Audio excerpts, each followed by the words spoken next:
Muy buenas tardes, señoras, muy buenas tardes, señores. Gracias por estar esta tarde con nosotros en este diálogo con vista al parque que genéricamente hoy nos congregan bajo el título de la huella magnética de Blas Cabrera, 100 años de ciencia en Canarias.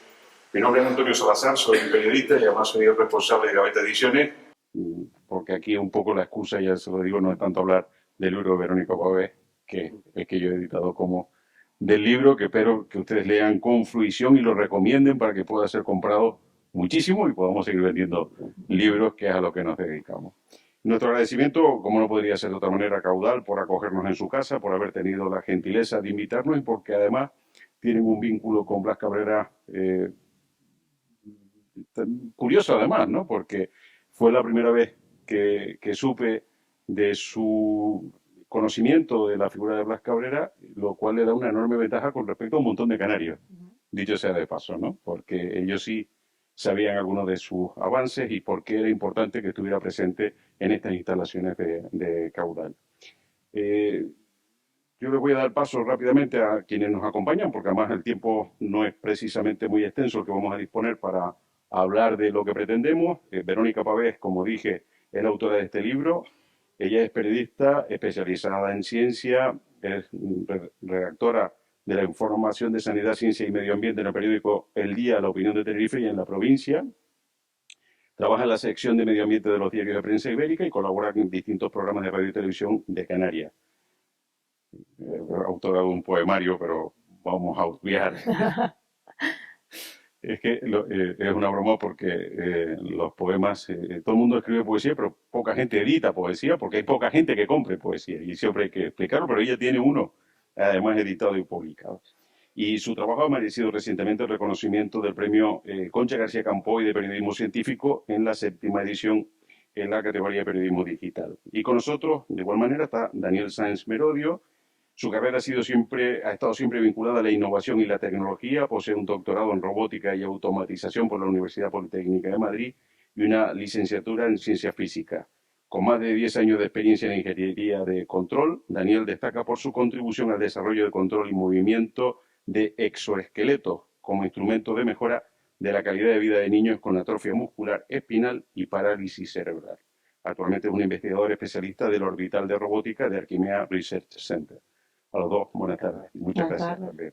Bueno, tenemos enfocado esto con 4 bloques. El primero de ellos tiene que ir necesariamente sobre la figura de Blas Cabrera y este libro, que es Blas Cabrera, una vida magnética, que como decía hace un instante, hemos editado en Gaveta Ediciones y ha escrito Verónica Pavés.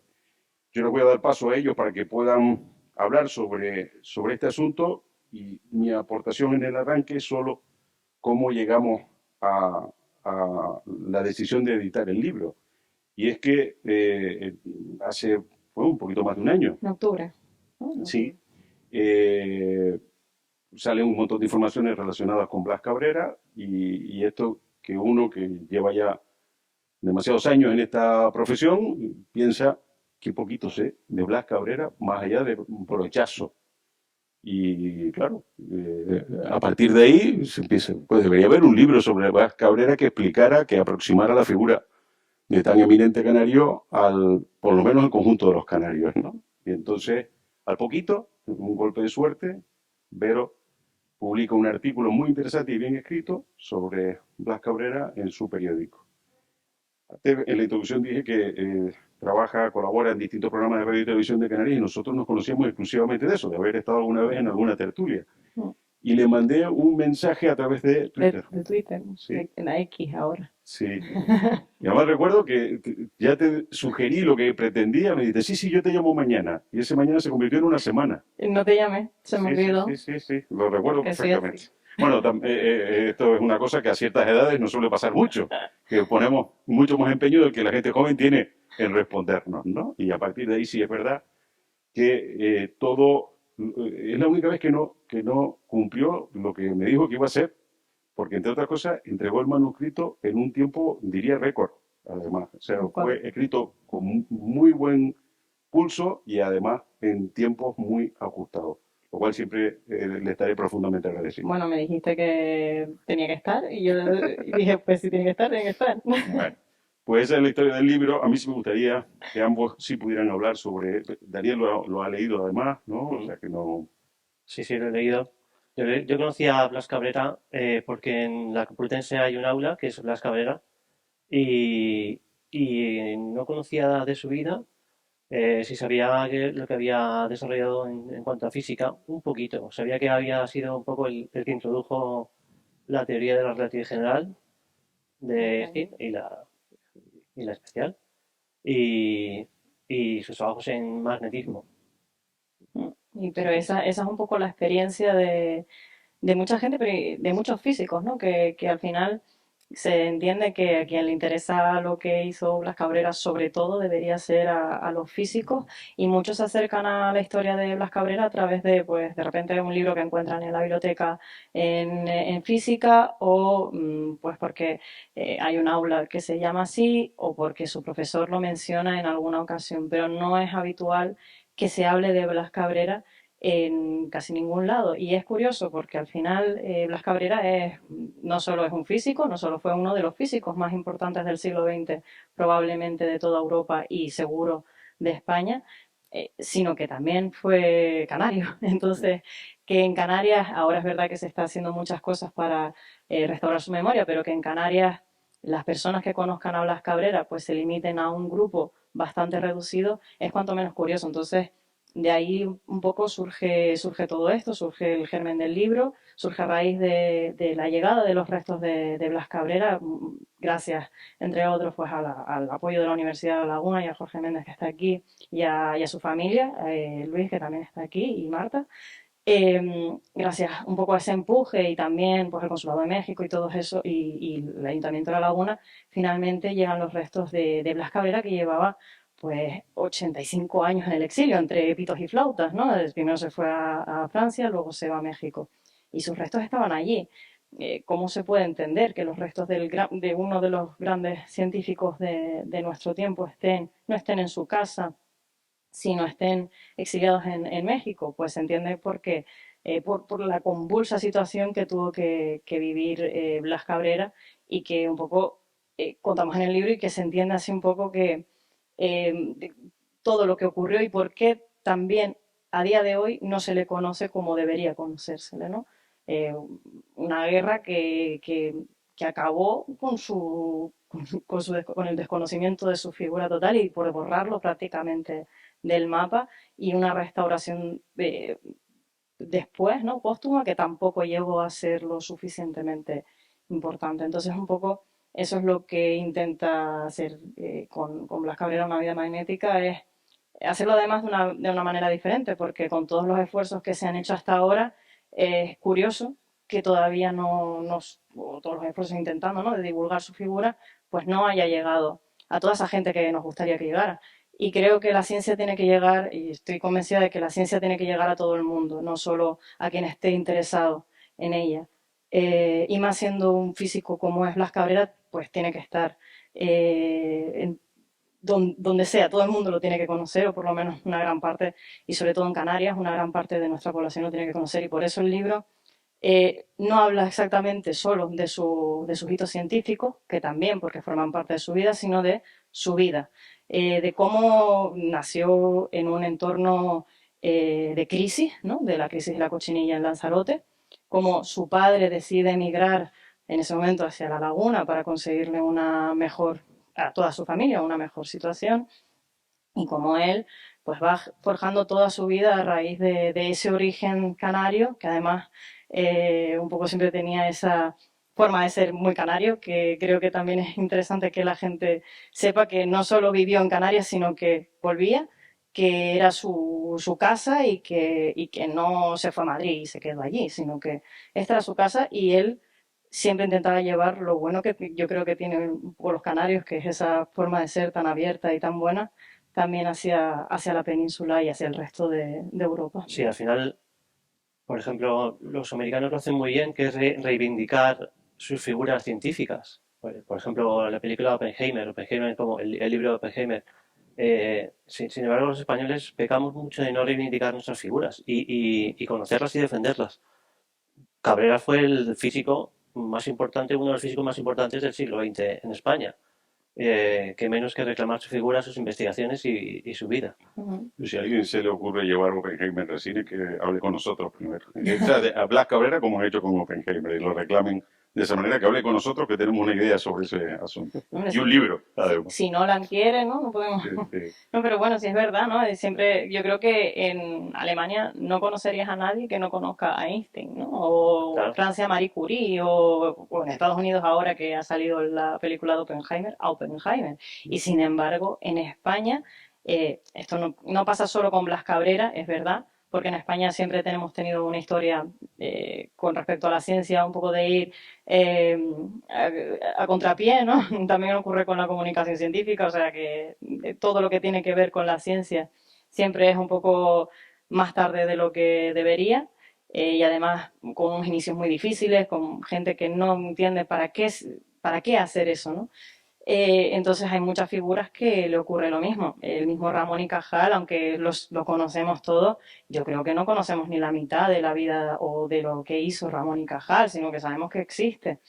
Y es muy curioso, y en el prólogo que hace Javier Salas, que es periodista científico del país, pone de relieve eso también, ¿no?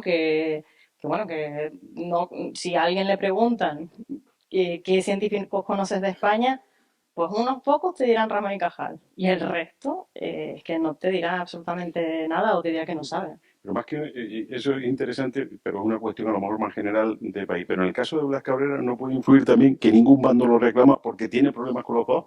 Hmm. Es decir, es que ese también es hijo de un tiempo de polarización absoluta de ganadores y sí, perdedores. pero la ciencia Absolutamente. debería ser Sí, independiente de pero no, todo no ese son. tipo No. de cosas. Y además, Claro.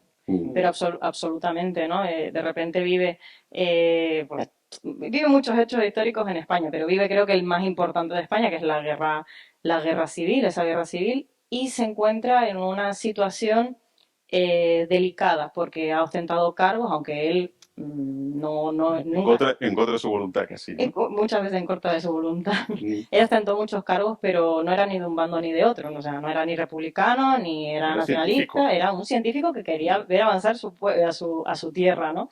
Y que la ciencia, porque estaba convencido, al igual que Ramón y Cajal, de que, que fue su mentor, que la ciencia se necesitaba para avanzar, ¿no? En la sociedad. Entonces, claro, llega un momento en esa guerra civil en el que, bueno, pues él decide emigrar, bueno, y exiliarse en Francia unos años hasta que la cosa esté mejor en España. Eh, la República le reclama que vuelva y él decide no volver, con lo que la República lo tacha. Le dice que, bueno, pues aquí si no vuelves no hay nada que hacer, ya no vuelvas, ¿no? Te quitamos tu sueldo, te quitamos pues lo que había sido ya rector de la Universidad Central la Complutense. O sea, era una persona muy importante y en ese momento toman esa decisión por parte del bando republicano en ese contexto de guerra. Y posteriormente, él bueno, anhela volver a España durante todos los años que se mantiene en Francia exiliado, anhela volver a España, incluso tiene un momento en que Schrödinger le dice que si quiere irse con él a México, él dice que no. Y, y cuando acaba un poco la guerra y él intenta persuadir de alguna manera o hablar con Francisco Franco sobre la posibilidad de volver, le dice que no se puede, que él ha cometido crímenes contra el régimen, ¿no? Por unos eventos que sucedieron anteriormente. Entonces, no le queda otra que exiliarse y esta vez exiliarse repudiado también por el bando nacionalista y por el franquismo. Entonces, las posibilidades de vuelta, pese a que muera en el exilio, además con el Parkinson, porque ya lo tenía muy avanzado, yo creo que las posibilidades de vuelta, de regreso, eran bastante limitadas incluso para él. Entonces, hay un factor que le afecta a él quizá más que al resto, porque a muchos pudieron volver, muchos científicos pudieron volver. Hay un factor que le afecta a él y es que nunca volvió. Entonces, ahí hubo un problema mayor quizá de no conocerlo, incluso de miedo por la represión, de miedo de sus hijos incluso, de no mencionarlo por si les pasaba algo, ¿no? Por si eran considerados espías o lo que fuera y también tenían problemas por ello. Bueno, avanzamos, si le parece, hacia otro punto que tiene que ver, hemos hablado mucho hasta ahora de Blas Cabrera como un canario eminente que tiene un desarrollo profesional que ya ha quedado comentado, incluso esta última perspectiva del exilio, porque no le queda más remedio. Pero sigamos un poco con la historia también, a ver si somos capaces de aterrizar por qué ha sido importante Blas Cabrera. Para nosotros es importante porque es canario y a partir de ahí poco más puede Bueno, aportar. pues fundamentalmente desarrolló una rama del magnetismo y le empezó a dar el enfoque hacia una teoría que en aquellos momentos estaba empezando, que era la teoría cuántica.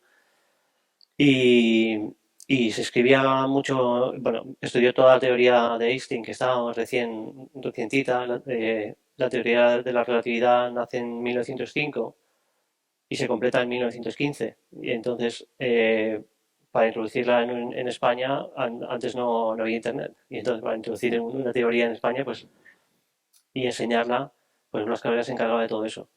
Y se escribió también con Marie Curie. Marie Curie estudiaba materiales como tierras raras. El neodimio, por ejemplo, es una tierra rara que se utiliza muchísimo.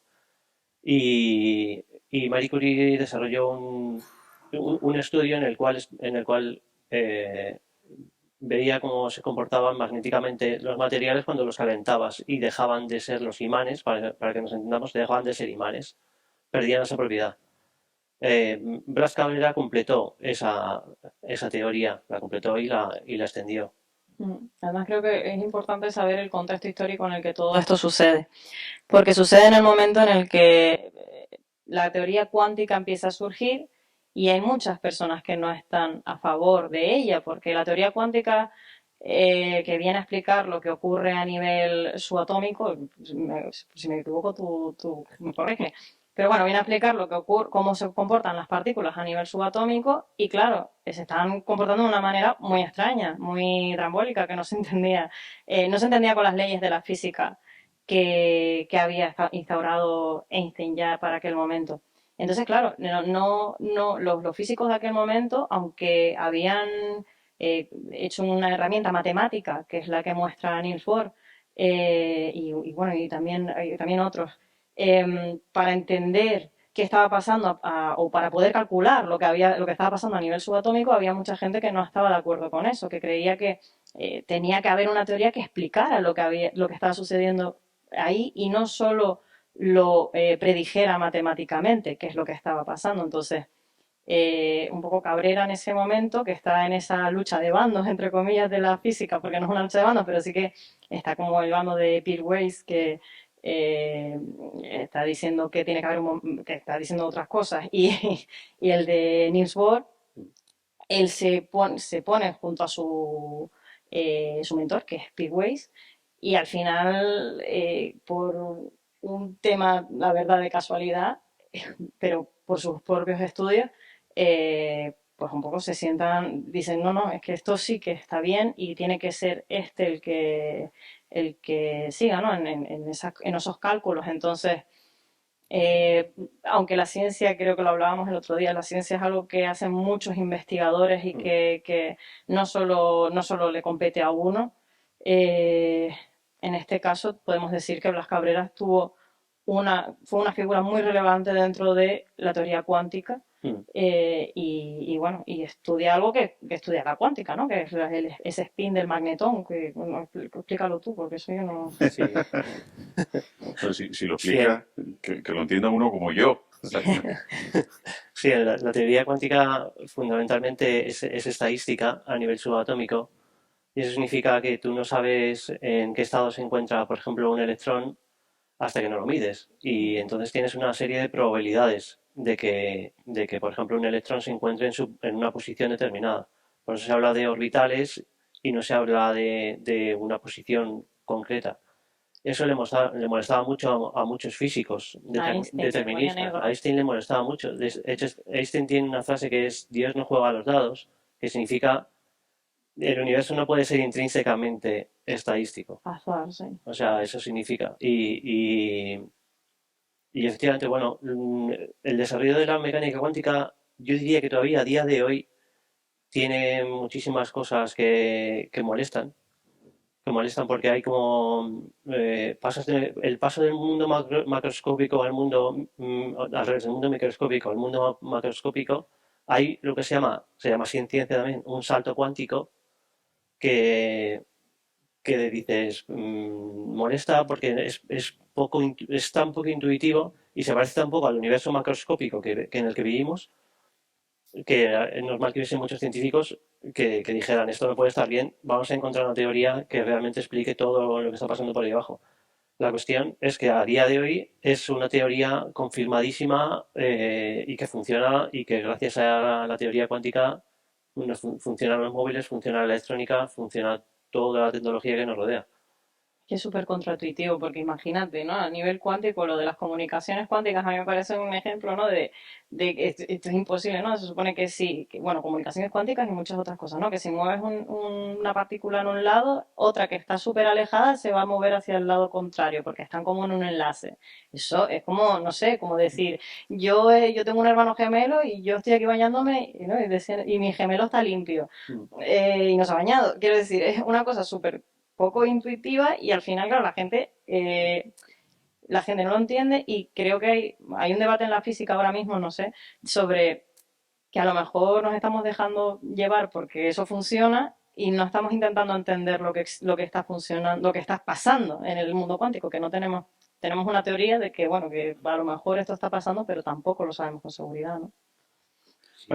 Antes estábamos hablando incluso del contexto y con quiénes se relacionaban. Y en el arranque expliqué el vínculo incluso de Caudal con Blas Cabrera, es que tienen invito a verlo, un mural, luego lo podrán ver donde, que es el reflejo de la famosa foto en la que está Blas Cabrera con Einstein, ¿no? Pero Mm, se relacionó con gente siempre de ese nivel. claro, Que hoy sería difícil imaginar, claro, las redes se llenan, viene Jorge Valdano otro día, y con todo el fundamento, no lo voy a criticar, pero con todo el fundamento la gente se saca fotos con Valdano, ¿no?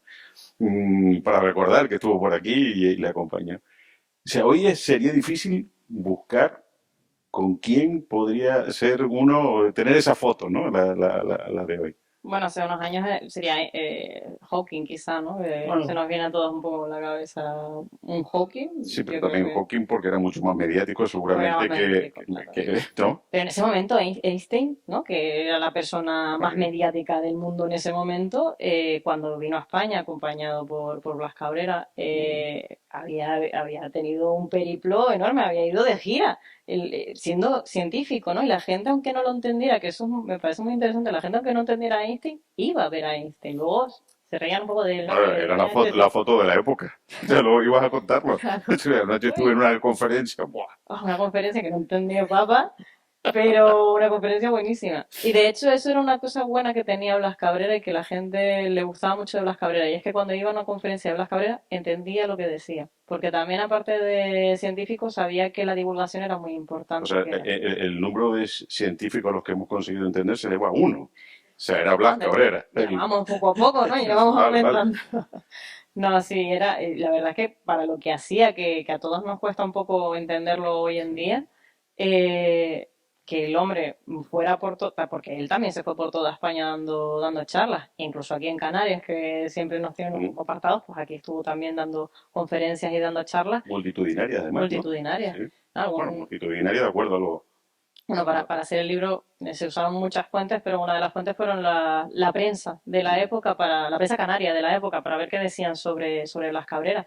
Y habla de una charla en 1915 en el Ateneo de La Laguna, a reventar el Ateneo, y la gente, bueno, el cronista, que es el que lo dice que fue increíble, que la gente se arrancó en aplausos, que era increíble ese poder que tenía él de ser orador y que se habían entendido todo, ¿no? Que eso me hace mucha gracia que lo digan. Bueno, lo hemos entendido, ¿no? Hemos entendido lo que vino a hablar este señor, que normalmente no entendemos nada. Qué bueno. sí, no, la física hoy en día está muy ramificada y también por eso no se conocen figuras de alto nivel. De hecho, Hawkins trabajaba en cosmología. Igual se conoce a Roger Penrose, que ganó el premio Nobel en el 2020.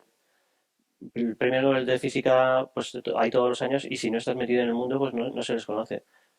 Pero la física sigue en un punto, y el siglo XX fue el siglo de la física Y la física sigue en un punto con mucho foco, porque puede dar luz y solucionar muchos de los problemas tecnológicos, ambientales de la humanidad.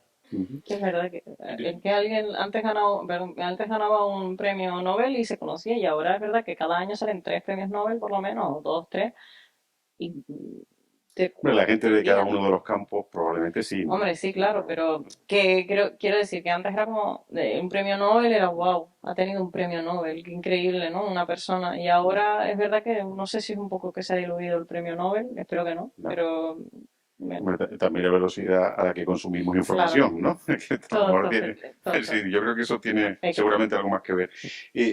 Una cosa porque nos permite además avanzar en nuestra propuesta esta tarde, que tendría que ver con esto que comentabas. ¿Cómo es posible que teniendo ese impacto incluso en la época que venía a Canarias quedaba no solo no lo conociéramos, sino que no se hubiese creado una auténtica cantera de físicos, ¿no?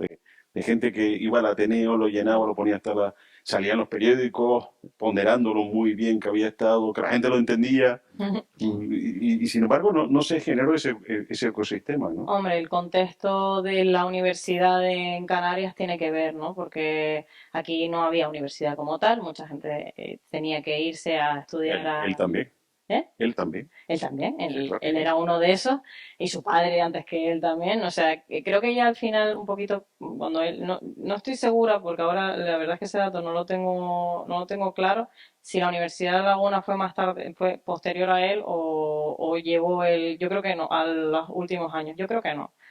Pero, claro, no había una universidad como tal. Entonces, crear canteras sin tener dónde meter esa cantera, ¿no? Dónde Mm. poner esa cantera es muy complicado, porque además Canarias tampoco es una región rica, ¿no?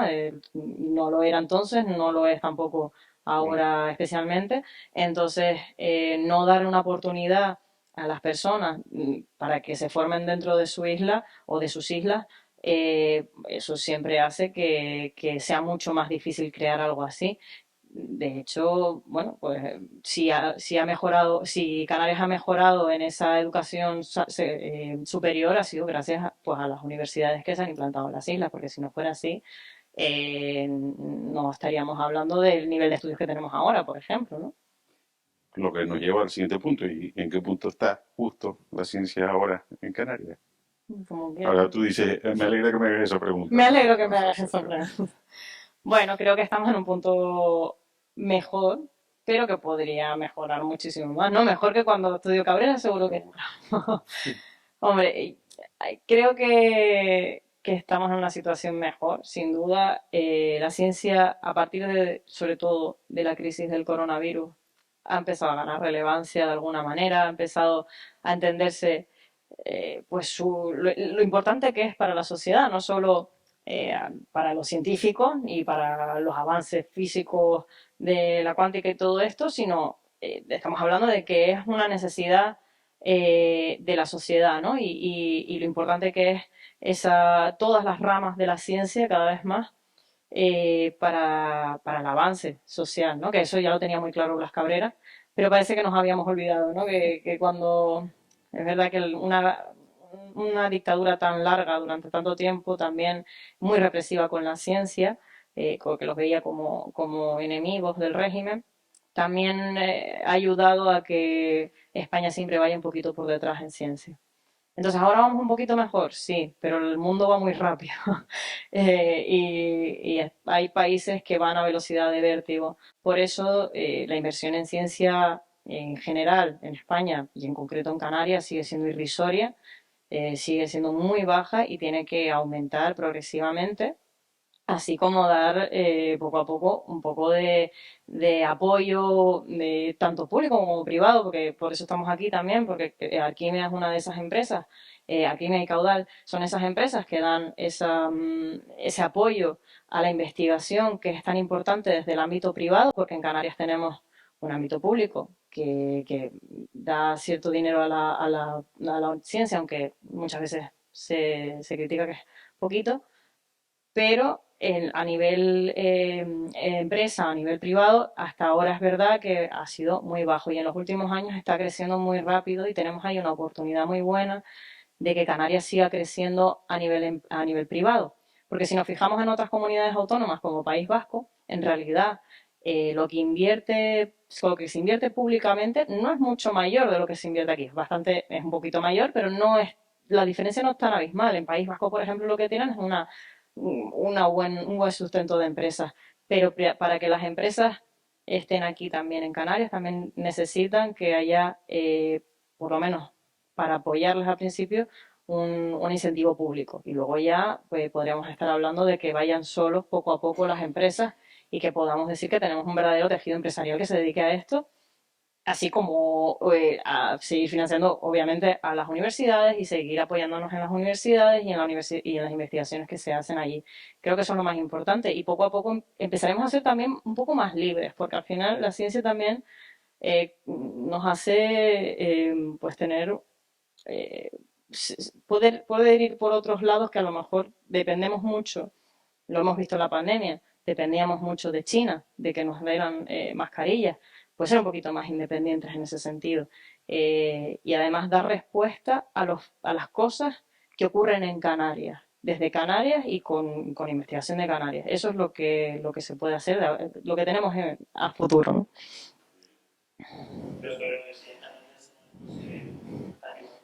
Aquí, pero en España se hace muy buena ciencia y es constatable y sobre todo es tan constatable como que los científicos nos roban a los científicos se van fuera a desarrollar sus investigaciones y ves muchísimos artículos de mucho renombre que los firma un español pero con una universidad que no es española.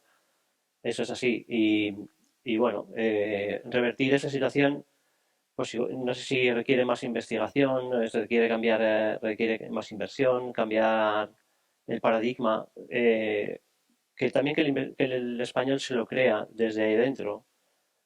Pero bueno, la realidad ahora mismo es así y lleva siendo así muchísimo tiempo, desde que yo estoy en la ciencia. Ujú. ¿Y cuáles son los grandes retos que tiene la ciencia? Porque quizás los bulos son uno al que no se enfrentó Blas Cabrera precisamente, porque las posibilidades de propagar un bulo eran infinitesimales, ¿no? Ahora esto ya no es así. Ese es uno de los grandes retos. ¿Existen otros? Porque algunos ya están apuntados, ¿no? En Sí, ese sentido. acabamos de hablar de inversión, Sí, por eso, por eso. sí, esos son algunos y luego está, sí, ahí, ahora mismo uno de los retos creo que se enfrenta a la ciencia es el desprestigio que parece que está teniendo poco a poco debido a esos bulos, ¿no? Y esa crispación en redes sociales y ese el no confiar, ¿no? La gente está muy crispada y muy desconfiada en la autoridad, ¿no? Que normalmente es lo que tienen este tipo de perfiles, que tienen un tipo de autoridad. Y buscan pues esas teorías conspiranoicas de que esto no puede ser así, se basan más por las emociones y los sentimientos, ¿no? Que les generan ciertos mensajes que por la ciencia.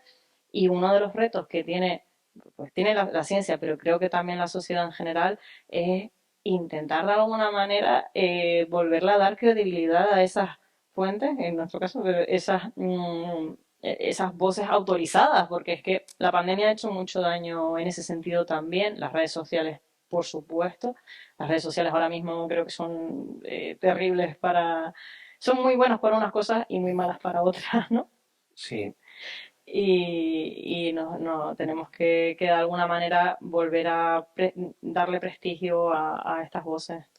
lo que caracteriza a la ciencia es el rigor. Y en las redes sociales, en la televisión en general, falta rigor. Falta rigor. Cuando quieres hablar y dar una opinión, mm, se nota mucho que falta rigor y base. Hemos derivado rápidamente ahí al plantear retos. Hemos dicho, ¿a qué se enfrenta la ciencia? Y hemos ido inmediatamente a este asunto. Sí, yo no había pensado en eso, en ese aspecto, la verdad. ¿Y qué otros Yo había entonces, pensado no? en los retos a los que se enfrenta, por ejemplo, la ciencia son los mismos retos a los que se enfrenta la humanidad, fundamentalmente. Si pensamos en física, el reto a lo que se enfrenta es la energía. Uno de los retos es la energía. La energía, el petróleo, sabemos cómo está, Claro, los efectos que produce. está carísimo. Y la verdad que la opción más inmediata que a uno se le ocurre es la energía nuclear de fisión, que es la que se utiliza en las centrales nucleares. Y claro, cuando te pones a investigar un poco más y a investigar con un poco más de rigor, te das cuenta de que realmente el uranio, no cualquier uranio sirve para usarlo para esa serie de centrales. Entonces, de ese uranio hay que seleccionar lo que se llama enriquecer, seleccionar el que sirva a esas centrales y usarle. Y ese uranio también se está acabando. O sea, y también es acotado su uso. Entonces, ese es un reto fundamental, el poder obtener energía, por ejemplo, la energía de fusión. La energía de fusión es la que hace el Sol, que junta átomos, une átomos y une hidrógenos, produce helio y ahí se libera muchísima energía. La energía de fusión es una alternativa muy deseable. Lo que pasa es que, digamos, cada vez que se habla de energía de fusión es la energía de los 20 años, porque siempre está a 20 años de producirse. O sea, Pero hemos tenido un ejemplo hace no mucho, ¿no? sí, parece que hay esperanza, sí. ¿No? O sea, que por fin esos 20 años están ahí de verdad, Eso ¿o es. no? Sí, sí, sí, sí, esperemos que sí. Se relaciona mucho también con la superconductividad.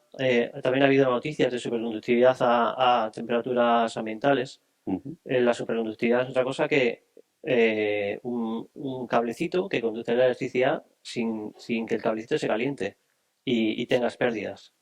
Entonces, está muy relacionado porque si tú tienes un material superconductor a temperaturas ambientales o no tan bajas, puedes tener, al final, la energía de fusión se basa en mantener flotando, digamos, hay hidrógenos para que se puedan juntar sin que toda la estructura se te queme, porque claro, ¿cómo consigues tú contener en una vasija, digamos, por entendernos, perdón a los físicos, contener hidrógenos y helios para que den la energía del Sol con las temperaturas que se alcanzan? Mm. Entonces, la superconductividad es otro de los puntos eh, súper importantes ahora mismo que también ayudaría mucho a consumir menos energía. En realidad la física luego se enfrenta a problemas más internos, digamos, como por ejemplo dentro de la física la gravedad, la gravedad como teoría está completamente fuera del resto de las fuerzas de la física, que son, en la física hay cuatro fuerzas, solamente está el electromagnetismo, la fuerza fuerte y la fuerza débil, y luego la gravedad. Ahora mismo hay una teoría completa, muy bien estructurada, que se llama el modelo estándar, que une las tres primeras. Sin embargo, la cuarta, la de la gravedad, está completamente fuera de esa teoría. Entonces, ahora mismo hay una teoría que justo se llama teoría de cuerdas, teoría M, la M es de membrana, que intenta unificar todo eso y lo ha conseguido matemáticamente, pero es completamente indemostrable en la práctica. O sea, con lo cual es como física ficción.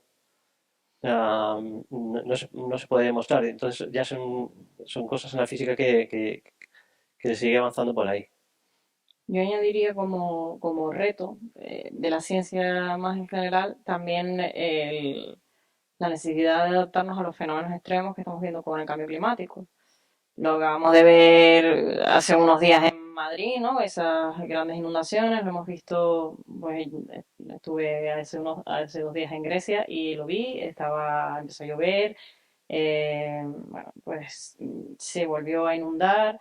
Estamos nosotros aquí en Canarias en concreto en un territorio muy vulnerable y la ciencia tiene respuestas también para la adaptación, en este caso para ese tipo de fenómenos extremos. Estamos hablando no solo de lluvias, estamos hablando de huracanes, estamos hablando eh, terremotos, no, porque son de otro tipo, pero en fin, estamos hablando de reducir el riesgo porque es verdad que a nivel Canarias, por lo menos, el tema de la mitigación lo tenemos fastidiado.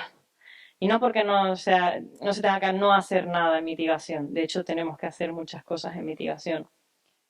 Pero lo que podamos hacer nosotros en mitigación hasta que China, Estados Unidos y India no dejen de quemar carbón y petróleo, no vamos a hacer demasiado. Entonces, lo que sí tenemos que intentar es que esas grandes riadas, esas grandes,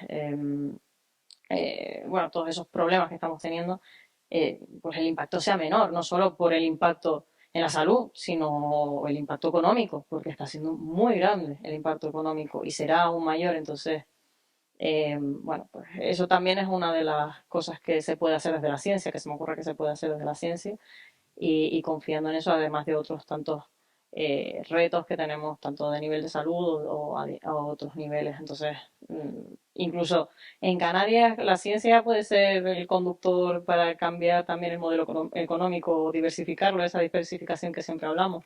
Entonces, la ciencia para mí sirve para todo. Esa es mi pregunta. Bueno, pues muy bien.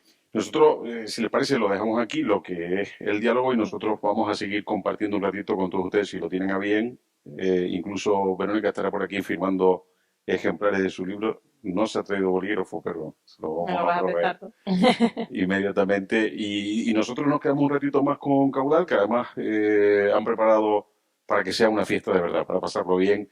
Que el libro ha sido una excusa extraordinaria para encontrarnos esta tarde y para seguir hablando de ciencia. Así que muchas gracias a todos. Muchas gracias.